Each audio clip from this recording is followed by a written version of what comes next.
Hi friends, ನಾನು ಇವತ್ತು ಹಾಲು ಪರೋಟ ಮಾಡೋದನ್ನು ಹೇಳ್ಕೊಡ್ತೀನಿ. ತುಂಬ ಟೇಸ್ಟಿಯಾಗಿರುತ್ತೆ. ಈಗ ಗೋಧಿ ಹಿಟ್ಟು ತೊಗೊಂಡಿದ್ದೀನಿ.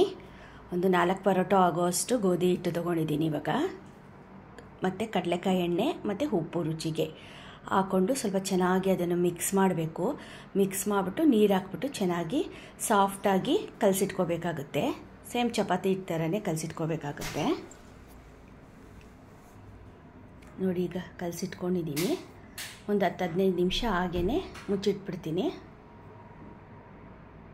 ಸ್ವಲ್ಪ ಚೆನ್ನಾಗಿ ನೆಂದರೆ ಚೆನ್ನಾಗಿರುತ್ತಲ್ಲ, ಅದಕ್ಕೇ. ಮೈದಾಲು ಮಾಡ್ಬೋದು, ನಾನು ಗೋಧಿ ಹಿಟ್ಟಲ್ಲಿ ಮಾಡ್ತಿದ್ದೀನಿ. ಮತ್ತು ಆಲೂಗಡ್ಡೆ 2 ಆಲೂಗಡ್ಡೆನ ಬೇಯಿಸಿಟ್ಕೊಂಡಿದ್ದೆ. ಅದನ್ನು ಸಿಪ್ಪೆ ತೆಗೆದುಬಿಟ್ಟು ಚೆನ್ನಾಗಿ ಅದನ್ನು ಕೈಯಲ್ಲೇ ಸ್ಮ್ಯಾಶ್ ಮಾಡ್ಕೊಳ್ತಾ ಇದ್ದೀನಿ. 2 ಹಾಕಿದ್ದೀನಿ, 4 ಮಾಡ್ತೀನಲ್ಲ ಅದಕ್ಕೋಸ್ಕರ. ಇವಾಗ ಇದಕ್ಕೆಲ್ಲ ಸ್ಪೈಸಸ್ಗಳನ್ನ ಹಾಕಬೇಕಾಗುತ್ತೆ. ಇವಾಗ ಒಂದೊಂದನ್ನೇ ಇವಾಗ ಹಾಕ್ತೀನಿ. ಚೆನ್ನಾಗಿ ನೋಡಿ, ಈ ಥರ ಸ್ಮ್ಯಾಶ್ ಮಾಡ್ಕೋಬೇಕು. ಒಂಚೂರು ಗಂಟು ಥರ ಇರಬಾರ್ದು, ಯಾಕಂದರೆ ಲಟ್ಟಿಸುವಾಗ ಹೊರಗಡೆ ಬಂದುಬಿಡುತ್ತೆ ಫಿಲ್ಲಿಂಗು. ಅದಕ್ಕೇ ರುಚಿಗೆ ಇವಾಗ ಉಪ್ಪು ಹಾಕೋದು.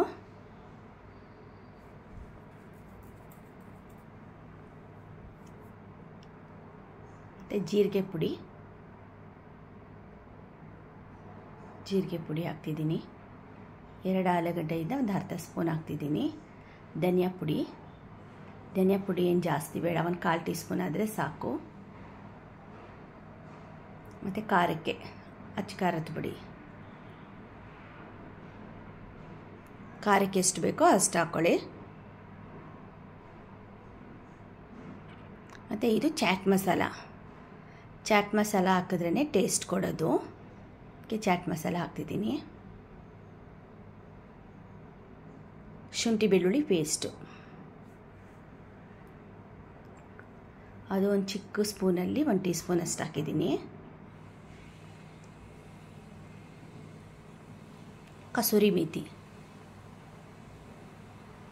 ಸ್ವಲ್ಪ ಕಸೂರಿ ಮೇಥಿ ಚೆನ್ನಾಗಿ ಹಾಗೇ ಕೈಯಲ್ಲೇ ಕ್ರಷ್ ಮಾಡಿಬಿಟ್ಟು ಪುಡಿ ಆಗುತ್ತೆ ಆ ಥರ ಹಾಕ್ಬಿಡೋದು. ಮತ್ತು ಸಣ್ಣಗೆ ಹಚ್ಚಿದ ಈರುಳ್ಳಿ ಮತ್ತು ಕೊತ್ತಂಬರಿ ಸೊಪ್ಪು. ಈರುಳ್ಳಿ ಅಂತೂ ಎಷ್ಟು ಸಣ್ಣಗೆ ಹಚ್ಕೊಂಡಿರ್ತೀರೋ ಅಷ್ಟೇ ಒಳ್ಳೆಯದು, ಯಾಕಂದರೆ ಲಟ್ಟಿಸುವಾಗ ಮೇಲೆ ಬಂದುಬಿಡುತ್ತಲ್ಲ ಫಿಲ್ಲಿಂಗು. ಅದಕ್ಕೇ ಇದನ್ನೆಲ್ಲ ಮಿಕ್ಸ್ ಮಾಡ್ಕೋಬೇಕಾಗುತ್ತೆ. ಚೆನ್ನಾಗಿ ಮಿಕ್ಸ್ ಮಾಡ್ಕೋಬೇಕು.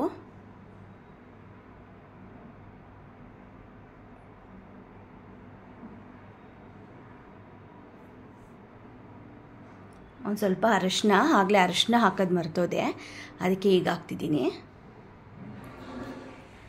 ಒಂದು 1/4 ಟೀ ಸ್ಪೂನ್ ಹಾಕಿದ್ರೆ ಸಾಕು.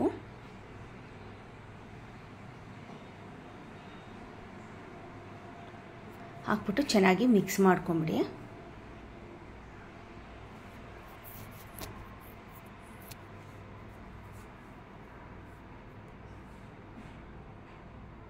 ಈ ಥರ ಮಿಕ್ಸ್ ಮಾಡಿಕೊಂಡು ಇಟ್ಕೊಳ್ಳಿ. ಇವಾಗ ನೆನೆಸಿಟ್ಟಿರೋ ಅಂಥ ಇದು ಚಪಾತಿ ಹಿಟ್ಟನ್ನು ಎತ್ಕೊಳ್ತಿದ್ದೀನಿ. ಚೆನ್ನಾಗಿ ನೋಡಿ, ಈ ಥರ ಸ್ವಲ್ಪ ದಪ್ಪ ಆಗಿ ಉಂಡೆ ಮಾಡ್ಕೋಬೇಕಾಗುತ್ತೆ. ಸ್ವಲ್ಪ ದಪ್ಪ ಸೈಜ್ ಇರಬೇಕು.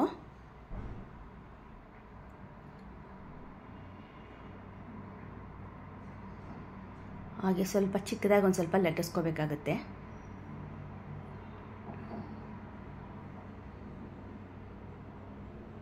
ಇವಾಗ ಇದರೊಳಗಡೆ ಇವಾಗ ಮಾಡಿಟ್ಟಿರೋ ಅಂಥ ನೋಡಿ, ಈ ಥರ ಈಗ ಫಿಲ್ಲಿಂಗ್ನ ನೀಟಾಗಿ ಉಂಡೆ ಥರ ಮಾಡಿಬಿಟ್ಟು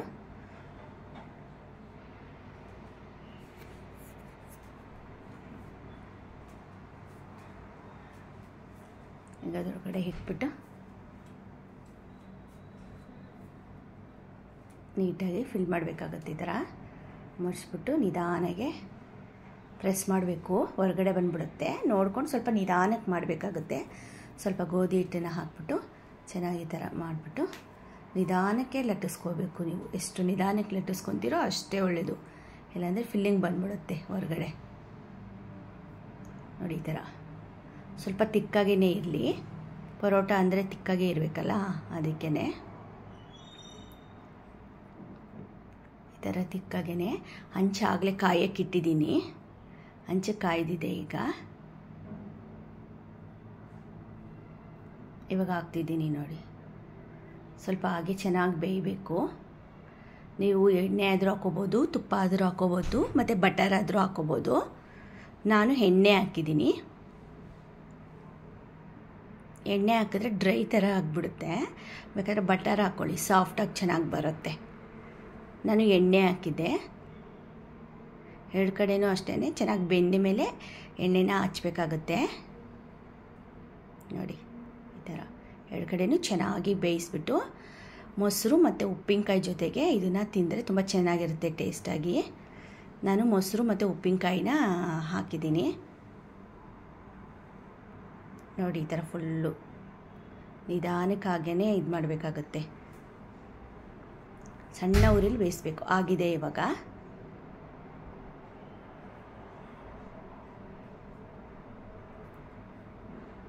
ಆಗಿದೆ. ಇವಾಗ ಮೊಸರು ಮತ್ತು ಉಪ್ಪಿನಕಾಯಿ ಜೊತೆ ಇವಾಗ ಸರ್ವ್ ಮಾಡ್ತೀನಿ. ಓಕೆ, ಈ ರೆಸಿಪಿ ಇಷ್ಟ ಆಗಿದೆ ಲೈಕ್ ಮಾಡಿ, ಕಮೆಂಟ್ ಮಾಡಿ, ಶೇರ್ ಮಾಡಿ.